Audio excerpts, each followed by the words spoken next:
আসসালামু আলাইকুম। আমি আজ পুদিনা পাতার বড়া বানাবো। আমি পুদিনা পাতা নিয়েছি এখানে, আর নিয়েছি মসুর ডাল, খেসারি ডাল। এগুলো নিয়ে আমি ব্লেন্ডার করে নিয়েছি। এখানে আমি সুন্দর করে পেস্ট করে নিয়েছি।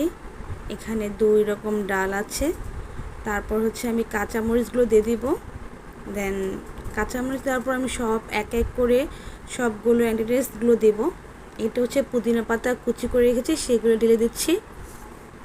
আর এখন আমি দিয়ে দিব এক এক করে ধনে পাতা কুচি।